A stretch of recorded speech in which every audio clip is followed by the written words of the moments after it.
Maka ketika sesuatu stuck bahkan mundur, harapan kita negara hadir dengan menata ulang, menyempurnakan tata kelola masyarakat pers. Atau kita coba menganalisa kembali, masihkah relevan undang-undang pers kita. Kalau kita berpikir bahwa undang-undang pers itu seperti kitab suci, kita tidak akan pernah bangkit. Pers Indonesia tidak akan pernah bangkit.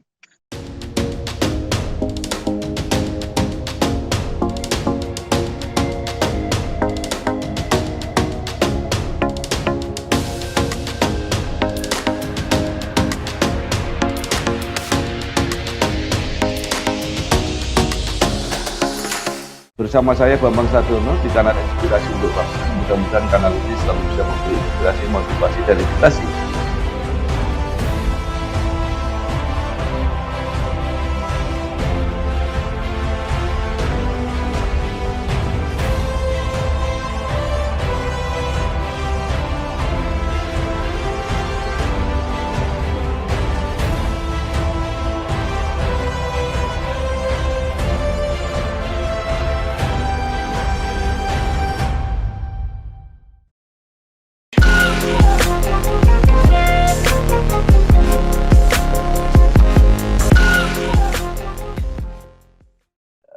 Assalamualaikum warahmatullahi wabarakatuh. Bersama saya Bambang Sadiono di kanal Inspirasi untuk Bangsa. Mudah-mudahan kanal ini selalu bisa memberi inspirasi, motivasi, dan edukasi. Dalam kegiatan menyongsong Hari Pers Nasional tahun 2025, maka kami mempersiapkan beberapa video wawancara yang akan membahas mengenai posisi pers Indonesia saat ini dan yang akan datang. Nah, kami beri judul Pers Indonesia, Idealisme, Tantangan, dan Peluangnya. Saat ini saya sudah bersama dengan Bapak Firdaus. Beliau adalah Ketua Umum Serikat Media Cyber Indonesia, SMSI. Apa kabar Pak Firdaus? Alhamdulillah, Rabbil Alamin.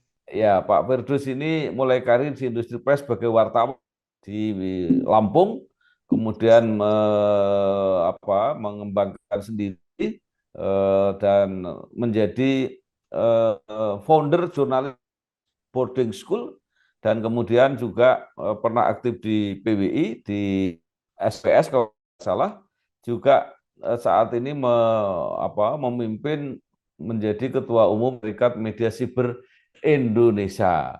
Pak Firdaus mungkin bisa cerita mulai awal mula berdirinya media organisasi SMS ini sampai perkembangannya sampai saat ini. Silakan Pak Firdaus. Ya, terima kasih Pak Bambang. SMSI itu berdiri 7 tahun yang lalu, awali dari kegelisahan kawan-kawan sebenarnya aktivis PWI, di mana kawan-kawan itu menghadapi perubahan daripada landscape bisnis dan jurnalisme pers Indonesia terjadi kegamangan. Nah, kebetulan saya pada masa itu masih menjadi ketua PWI Provinsi Banten. Nah, ini saya sebagai ketua sering berkoordinasi dengan kawan-kawan ketua PWI se-Indonesia untuk mencari terobosan dan untuk mendiskusikan. Akhirnya kawan-kawan berpikir perlunya ada semacam organisasi yang mampu menampung kawan-kawan yang sudah diprediksi media cetak itu akan tergerus dengan media cyber.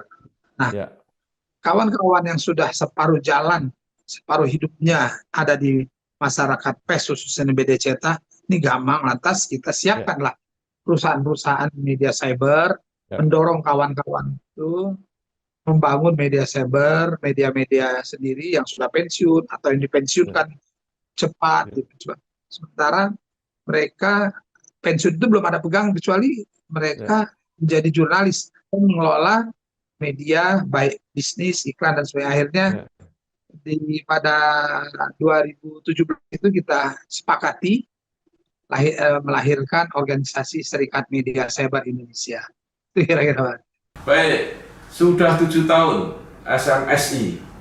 Nah, mungkin bisa diceritakan perkembangannya selama 7 tahun itu, apakah lembaga pengelola media online ini tetap berkurang atau bertambah, dan bagaimana kinerja bisnisnya? Monggo Pak. Kalau media online tidak bisa dipungkiri bahwa terjadi terus perubahan-perubahan pola, Pak ya. Tetapi dari sisi bisnis, dari redaksi dan bisnis terjadi semacam, ya kalau kita pahami sama udah rahasia umum, udah disruption. Tetapi yang paling ini adalah perubahan pola, ya kan. Dan awalnya adalah mengalihkan cetak ke online, tetapi selanjutnya online ini cetak masa habis masanya, tetapi di online itu sendiri kita harus berhadapan dengan teknologi. Nah, teknologi itu kalau pada proses awal itu tidak terlalu sulit adaptasi, tetapi ketika cetak sudah semakin ditinggalkan, semakin jauh. Nah, online ini kita dihadapkan pada teknologi baru adalah AI. Nah, ini menjadi sebuah ini baru masyarakat kita, masyarakat pers itu pada satu sisi masih berpegang pada kaidah-kaidah konvensional, tapi di sisi lain kita harus melompat pada teknologi sehingga merubah cara pola pemberitaan serta bisnis. Dan ini bagi yang di media konvensional ini sangat susah adaptasi sumber daya dari awal, gitu kira-kira. Ya, baik. Media online, ya, media online itu awalnya merupakan apa? Perpindahan dari teman-teman dari media cetak, kemudian pindah ke digital atau ke online. Tapi di satu sisi kan kemudian banyak pendatang-pendatang baru yang tidak punya latar belakang media mainstream, media cetak, tapi masuk ke situ. Nah, ini jumlahnya lebih banyak yang mana? Yang dari print media pindah ke digital, atau pendatang-pendatang baru yang masuk ke dunia media online, ya, dalam arti media publik, media massa online. Kalau bicara tentang persentase, mungkin sulit kita pastikan di nilai angka. Tetapi kalau kita bicara dari anggota SMSI, hampir 8 dari keanggotaan SMSI dan yang mendaftar di Dewan Pers itu hampir 80%, bahkan lebih dari 80%, pengelola media online itu adalah migrasi dari kawan-kawan media mainstream atau media konvensional. Nah, itu.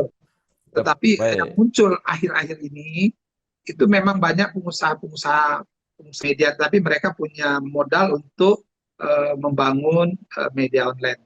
Tetapi awalnya masih rata-rata menggunakan media-media, ada kawan-kawan dari media konvensional. Baik, nah sekarang yang menjadi anggota SMSI dan yang tidak menjadi anggota itu jumlahnya lebih besar yang mana? Media online di Indonesia itu diperkirakan Dewan Pers ini dari catatan Dewan Pers 40.000 lebih. Lantas belum lagi tumbuh kembangnya yang sangat jamur hari ini. Nah, SMS itu hanya ada 2.967 kalau ada sekitar itulah, tidak nyampe 3.000. Kita itu tidak nyampe 10%-nya. Dan setiap anggota SMSI kita persyaratkan adalah mereka harus berbadan hukum Indonesia seperti yang dipersyaratkan Undang-Undang Pers. Iya, oke. Nah, sekarang yang menarik begini, saya membaca, kalau tidak salah juga tulisan dari pengurus SMSI, mudah-mudahan kalau salah nanti dikoreksi. Itu tulisan itu antara berbunyi begini, bisnis media digital di Indonesia itu naik, artinya omset uang yang diperoleh dari bisnis digital naik. Tetapi yang masuk di media digital itu malah cenderung turun, mengecil. Nah, ini pertanyaannya kenapa? Ya, Kalau ini kan memang kita agak secara umum, menjelaskan secara umum digital di media cetak penyiaran berdasarkan laporan ekonomi share yang oleh Google, Ya, Temasek dan bisnis itu terjadi kenaikan. Itu karena hampir seluruh media kenaikan itu bukan tetapi tidak masuk ke dalam media-media yang migrasi konvensional tapi semua masuk pada uh, platform global. Media kita tidak lebih hanya APBD atau APBN. baik. Ini menarik saya kira, Pak Firdaus. Jadi dari 2.900 anggota SMS itu, kalau dikategorikan memang misalnya kelompok A itu kelompok yang sangat sehat, kemudian B itu yang ya cukup sehat, dan C itu yang tidak sehat, itu prosentasenya seperti apa? Berapa yang sangat sehat, berapa yang normal-normal aja, berapa yang tidak sehat? Saya malu ini Pak, hampir seluruh menjadi rahasia umum ya. Tetapi kita harus jujur. Ya, Artinya kalau SMS ya, itu mayoritas adalah anggotanya ada di daerah, semua ya, hampir mayoritas sekian ribu itu, dan ya. kita memiliki anggota terbesar di Indonesia bahkan di dunia. Yang membuat Ya. saya miris itu hanya tidak sampai 2% yang sangat sehat.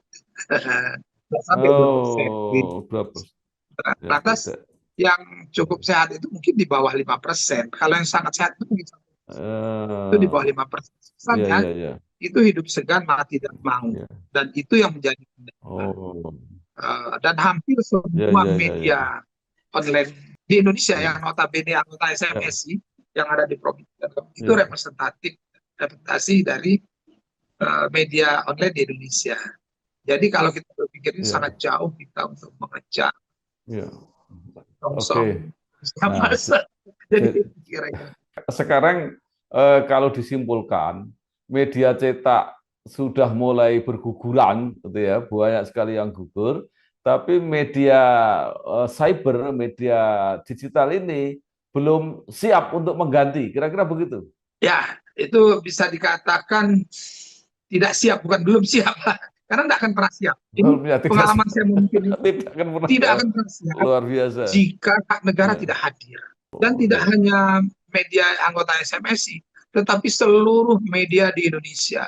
Mungkin hanya 1-2% ya, bahkan 1-2-3 Ya. media yang bisa kita katakan akan mampu menghadapi badai disruption ini. Ya. Eh, dan kalau kita maka harapan kita negara hadir. Dan ini Ya. masa-masa kritis. Dan begitu Ya. juga dampak dari tidak sehatnya masyarakat pers ini, terbelahnya organisasi-organisasi, baik Oh. perusahaan maupun Ya. organisasi profesi. Karena Ya. mereka berharap dari organisasi dapat jalan hidup baru. Tetapi Ya. kalau mereka Ya. memahami organisasi itu Ya. sebagai lembaga untuk bagaimana meningkatkan Ya. kebersamaan silaturahmi, mereka tidak akan berpikir bahwa organisasi ini menjadi tempat sandaran akhir gitu.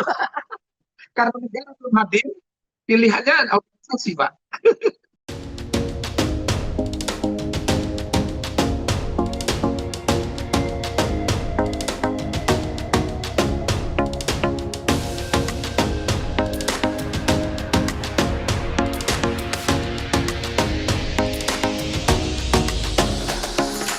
Pak Firdaus, begini, nanti kita bicarakan bagaimana mencari solusinya. Tapi saya akan coba simpulkan bagaimana pendapat Pak Firdaus. Jadi sekarang ini kalau dulu dianggap senja kalanya media cetak, karena media cetak sudah makin surut, tapi ternyata sekarang senja kala untuk semua media Indonesia, kira-kira gitu. Ya, media konvensional, Pak. Online itu udah konvensional, Pak. Ya. Seluruh online itu konvensional jika Oh. mereka tidak coba Ya. menghadapi pertumbuhan media dan pertumbuhan Ya. teknologi yang begitu masif dengan menyiapkan sumber Ya. teknologi, dan sumber daya regulasi. Seperti halnya di China, misalnya kata yang saya sempat komparatif Ya. tentang regulasinya, mungkin Indonesia tidak akan pernah Ya. bangkit, gitu kan. Apalagi Oke. menyerahkan kepada kebangkitan masyarakat pers ini kepada hanya beberapa orang, regulasi itu beberapa orang pencari kerja atau Hmm. para orang-orang yang sudah pensiunan. Oke, baik. Nah, sekarang kita bicara solusi. Ini solusinya bukan menumbuhkan apa media, tapi menyelamatkan kira-kira gitu ya, menyelamatkan media. Tadi Pak Firdaus sebut-sebut pemerintah. Itu apa yang diharapkan dari pemerintah? Ekonomi bisnis pers ini sudah selesai. Maka ketika Hmm, sesuatu stuck bahkan mundur, satu ya, satu harapan yang kita gantungkan pada pemerintah, harapan kita negara hadir dengan hmm, menata ulang, menyempurnakan tata kelola masyarakat pers. ya, Atau kita coba menganalisa kembali, masihkah relevan undang-undang pers kita. nah, Kalau kita berpikir bahwa undang-undang pers itu seperti kitab suci, ya, kita tidak akan pernah bangkit. ya, Pers Indonesia tidak akan pernah bangkit. Kita akan ya, disandra oleh satu, dua, tiga, empat, ya, atau 11, 12 ya, hitungan belasan perusahaan media di Indonesia ya, yang hanya bertahan hidup. Nah gitu. ya, Tetapi mengorbankan ribuan dan kemerdekaan pers itu. ya. Negara harus hadir. Ya, baik. Tadi pasar sudah tidak kompromi atau tidak bisa menjamin kehidupan pers, maka tulang punggungnya pemerintah, negara harus hadir, undang-undang harus diperbaiki. Nah, bisa nggak lebih spesifik atau detail apa sebenarnya kalau yang harus diperbaiki dari undang-undang atau dari kebijakan pemerintah?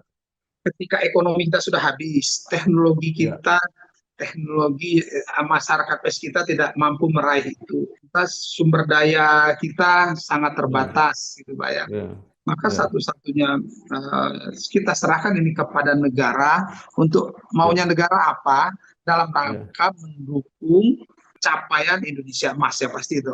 Dan ya. lebih Oke. lanjut lagi apa yang diharapkan pemerintah terhadap masyarakat pers itu capaian negara yang adil, makmur dan sejahtera.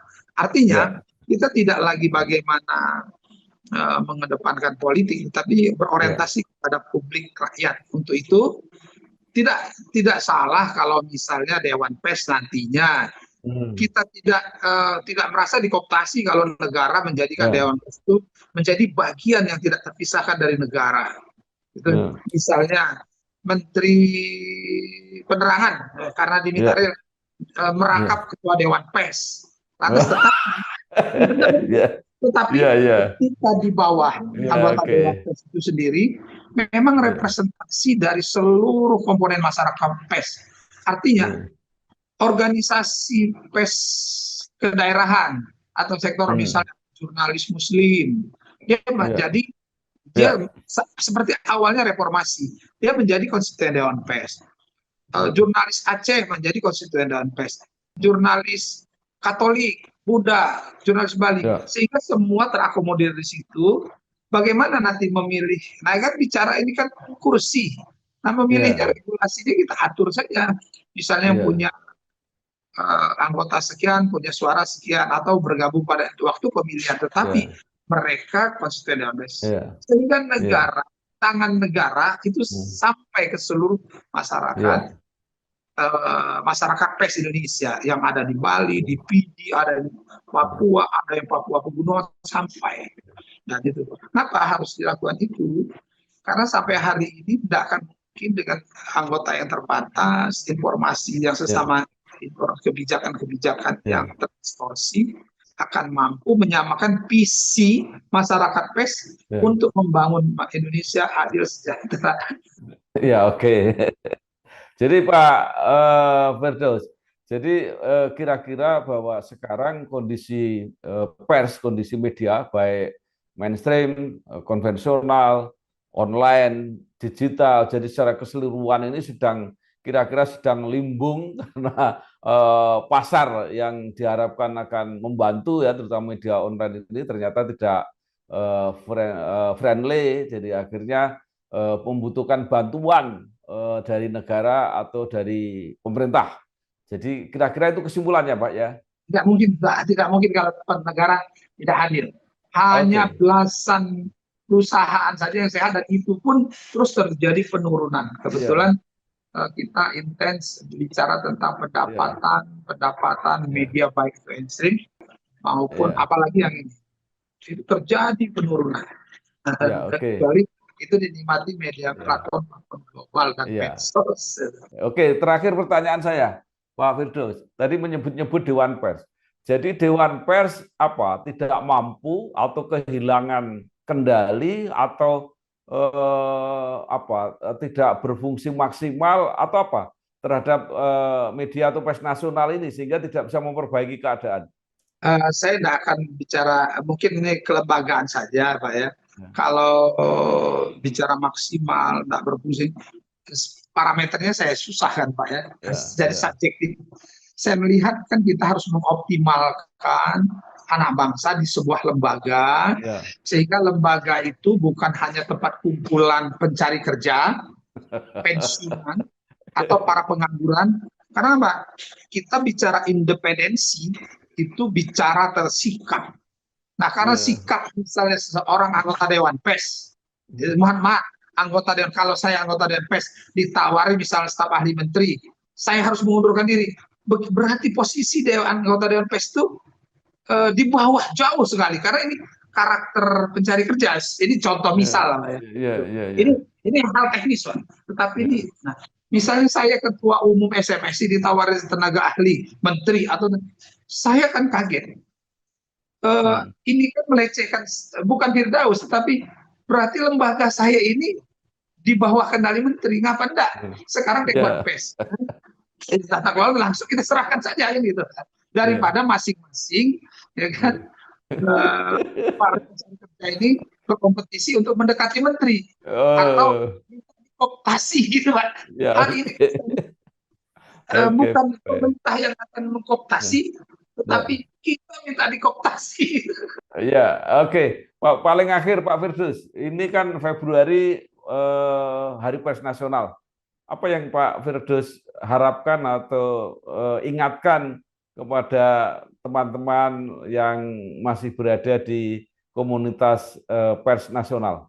Saya berharap kawan-kawan kembali pada jati diri pers nasional itu, bahwa pers kita adalah pers perjuangan, tapi Ya, kemudian kita masuk pada pers industri. Dalam kondisi ini idealisme pers itu tidak akan bisa bangkit ketika tidak akan ada idealisme ketika kita masuk industri dan industri itu sendiri sudah ekonominya sudah selesai. ya, Maka mari kita kembali lagi kepada jati diri pers Indonesia, pers perjuangan. Apa pers perjuangan? Kita ya, memperjuangkan nilai-nilai. Nah, kalau istilah orang yang religius itu jurnalisme profetik itu mungkin harapan kita sebelum negara ya, hadir. Kedua, secara nasionalisme kita bangun pes Pancasila, apapun yang kita ini berharap berorientasi kepada negara. Kita bisa ya, korbankan semuanya untuk kepentingan bangsa dan negara. Kita korbankan idealisme pers jika itu akan ya, merugikan bangsa dan negara. Dan untuk itu standarnya kita menggunakan standar undang-undang Pancasila sebagai dasar dari segala ya. dasar hukum kita. Itu kita. Iya, iya. Saya tadi sedikit terlupa. Tadi Pak Firdaus menyebut Cina yang lebih baik. Jadi artinya yang kesulitan seperti ini hanya terjadi di Indonesia. Di negara lain masih ada yang bisa survive.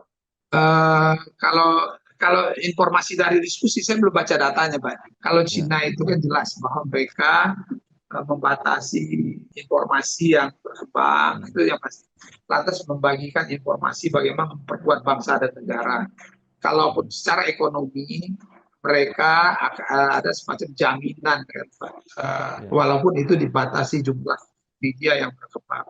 Dan ya, kalau dalam di dunia liberal dan beberapa diskusi kita menyatakan hampir nasibnya hampir sama kan Pak. Beberapa media besar di Amerika dan yang lain-lain itu kan tutup cetaknya. ya, Artinya berguguran, hampir semua berguguran. Nah kita harus mengadakan loncatan, tidak kita memperbaiki, tapi lompatan, Pak. Lompatan mungkin kita lompatan itu, maaf kalau saya katakan tadi, itu kan lompatan ya Pak. Mungkin bahasa kawan-kawan memasungkan diri, misalnya memasung diri kalau kita memberikan Dewan Pers kepada Komisi atau kepada pemerintah, entah di Menteri Pertahanan atau apa. Bagi saya itu kita harus adakan lompatan. Minimal kita tahap awal ini sampai Indonesia Emas 2045 gitu kan. Harapannya kita bisa uji lompatan ini gitu. Kan kita sudah lebih dari 20 tahun kita ternyata semakin jatuh, maka kita harus ada lompatan baru untuk meraih, dan negara sudah mencanangkan Indonesia Emas 2045 kan. Nah, mengapa tidak tetap menggunakan standar yang lama, sementara masyarakat PES yang berkumpul di Dewan PES itu masih berkutat tentang statuta dan sebagainya, yang sudah menurut saya sudah usang, gitu kan? Kenapa statuta itu sudah usang? Ada organisasi yang menjadi sangat dominan karena milik konglomerasi, boleh hanya 12 perusahaan boleh jadi konstituen. Ini kan kalau kawan-kawan bisa searching di Google konstituen Dewan Pers, dan mereka sangat mempengaruhi. Lantas yang lain harus ada sekian provinsi, kabupaten, kota, dan sekian anggota. Dan ini tidak jadi kita lebih baik, bahkan ini malahan membegal, saling membegal di lembaga ini. Sebabnya negara harus tadi untuk yang lebih ini lagi, ini ada di dua kaki organ perusahaan 12, 13, 14 perusahaan yang ada konsisten di penyiaran atau lembaga penyiaran atau di Dewan Pers. Dan ini menurut saya mereka biarlah sudah, karena hanya 12 ini nggak ngerepotin masyarakat PES yang itu luas, pindah sajalah nggak usah cawe-cawe perusahaan itu di Dewan PES, masuk saja mereka di lembaga penyiaran, gitu kan? Itu kira-kira. Baik, terima kasih sekali Pak Firdaus, Ketua Umum Serikat Media Cyber Indonesia (SMSI).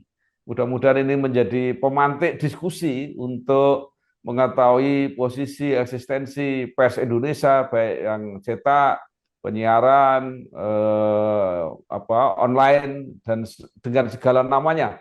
Dan mudah-mudahan kita juga bisa mencari solusi apa yang terbaik kita lakukan, karena kodratnya media publik, pers ini punya peran dan pengaruh yang besar terhadap kehidupan sebuah bangsa dan negara. Saya kira itu. Terima kasih, selamat berjuang terus, mudah-mudahan berhasil. Wassalamualaikum warahmatullahi wabarakatuh. Terima kasih Bapak. Assalamualaikum warahmatullahi wabarakatuh.